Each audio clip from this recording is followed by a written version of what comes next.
Hey, it's Epileptic Talk again. Just a warning before this, I did get my VNS program today, so there will be moments where I sound like a robot and you're just gonna have to deal with it because it's weird and I don't care. I'm wearing these glasses because these are my birthday glasses because today is my birthday. And I saw Lauren Z-Side do this, so if you're watching this because it's my birthday, you should like this and subscribe because it's my birthday, and then also wish me a happy birthday. I saw Lauren Z-Side do it and it seemed successful for her, but since it's my birthday, you should do that for me as well. These have a horrible glare, so I will take my birthday glasses off. I'm not wearing makeup because I don't have the energy to do it. I am still having a lot of issues with my epilepsy, but I'm just trying to stay positive for my birthday. The camera is over there. I'm gonna start this with vocabulary, and today is going to be aura, which is a simple partial seizure occurring within seconds before a complex partial seizure or a secondarily generalized tonic-clonic seizure. Sometimes they may happen alone, and they can also be a warning before a migraine. Now, I was having these and I didn't realize it, and that's why I had the VNS placed as it goes off. But we didn't realize that I was having seizures because I didn't realize an aura was a seizure. So another reason why I'm making this, because even, as an epileptic, I didn't know that, and to spread the word might help. I'm sorry if this is annoying.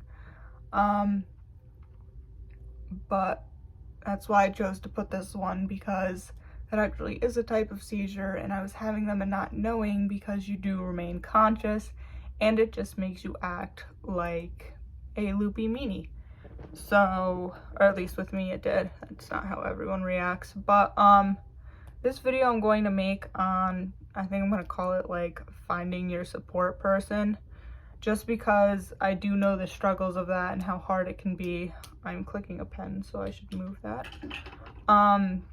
But to start, I kind of made a video on epilepsy and relationships, but just as an epileptic, I'm going to start this with reasons why it's hard to even make friends. And that's because with the issues, this is all personal, obviously, this doesn't relate to everyone. Everyone's epilepsy is different, but a big thing is certain things in my brain don't quite go together.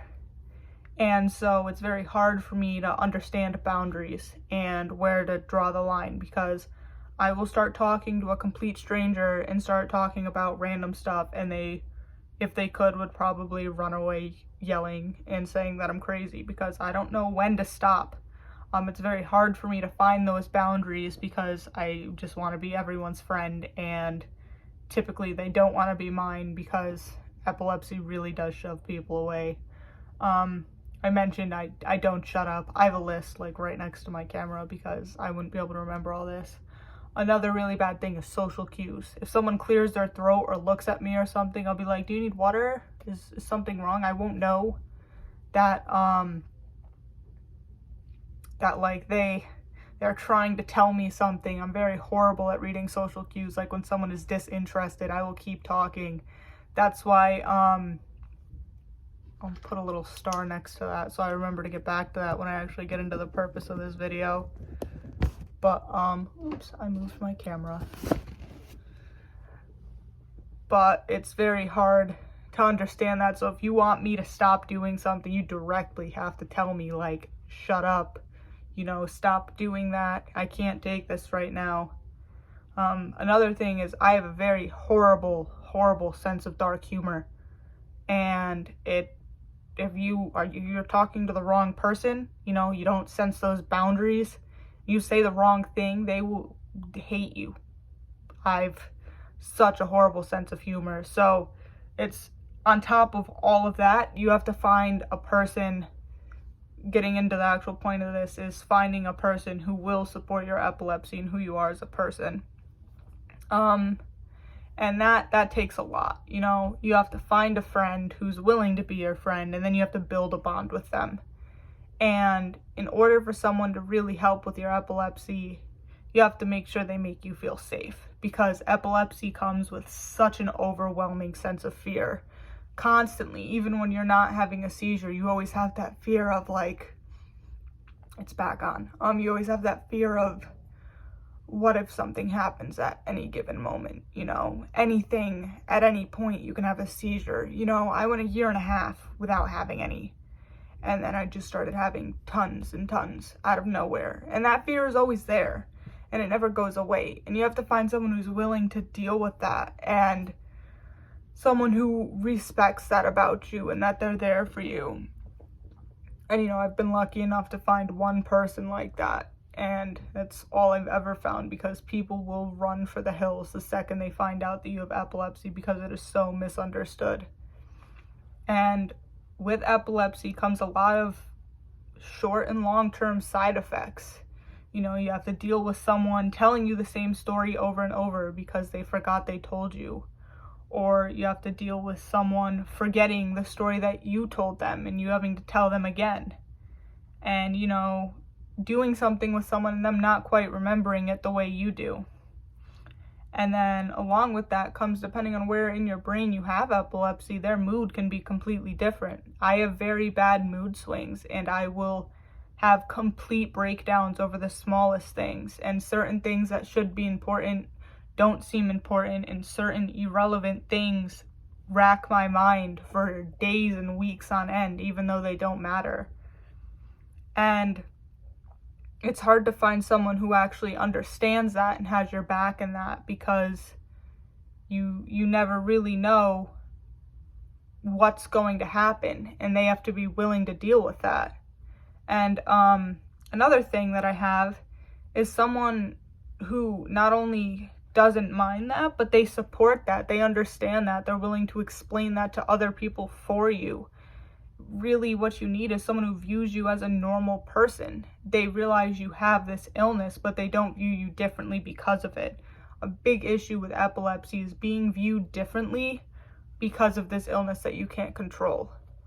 And finding that person who supports you completely means that they need to treat you like a normal person. You don't want to feel like a burden to anyone, because that's when you start pushing people away. And so you want to make sure that person is completely comfortable with you. You want to make sure they're not scared to be around you, that they know that any moment you can have a seizure, and they're there for that, and they know how to deal with it, and they aren't scared. I mean, they're scared, but they're not scared of that moment. They'd just be scared in the moment. And like I said, they need to understand what's going on with you. And a big thing with epilepsy it is very hard to find that person. Like I said, I found that, and I was super lucky. I always say it was like a 1 in a million chance. You don't really find someone like that often, because it's hard enough to find a good friend like that, without any secondary issues. But you add in the seizures, the mood, always being irritable, not having the motivation to do things, not remembering things. And then you have a person who still treats you like their best friend. And it really does make it easier. That's why I said, your support person, because just having them around makes your days seem better, because you know that even if something happens, you are completely safe. And it takes that 100% trust, because when you're having a seizure, it's just your brain filled with fear. Even beforehand, if you can feel it on, it's just coming on, it's just complete fear. And I found that with my person, that they made that fear go away. They could calm me down, and they were the only person who could ever do that. And I'm just explaining this for people who maybe have friends with epilepsy, or for epileptics to know that they're not alone. It is very hard to deal with this sort of thing, and it's just finding the person who does that for you is something that you should really look for. Because I'm not saying be codependent, because I made that mistake and it didn't go over well, but find someone who's willing to do all that for you, and it definitely does make things a lot easier. Then you also have to keep in mind, if you are friends with an epileptic, you should try to do that for them, because it does make life a lot easier. And I know I marked something about social cues, but I don't remember what it was. I thought marking it would help, but I don't remember what I was saying. So I think that's where I'm gonna leave it off. But I just wanted to make this video to, you know, kind of explain the kind of things we have to go through and the struggles that we do have making friends, because I have very few friends, and they're definitely like scared of what's going on with me. I mean, it scares my own mother.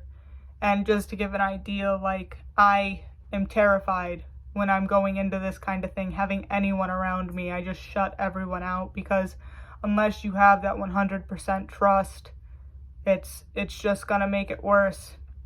That's really all I had to say for this, but I wanted to make this because, like I said, it's my birthday and I have nothing to do because I have no one to hang out with. So I made this. If anyone's interested, this is my new art that I made. It's backwards because you're on a camera, but I really like it. And then also I'm wearing this shirt that says, "My brain waves are so powerful, doctors study them." You know, you just gotta have a positive outlook on this kind of stuff, because otherwise you're going to be miserable. But like I said, subscribe, like, you know, happy birthday to me, or just comment anything. I don't care if you comment the word like frog. I just, happy birthday to me. I don't know. Or if anyone wants anything, like any kind of video on anything, I'd be willing to make it, because I have no life. So people stay people.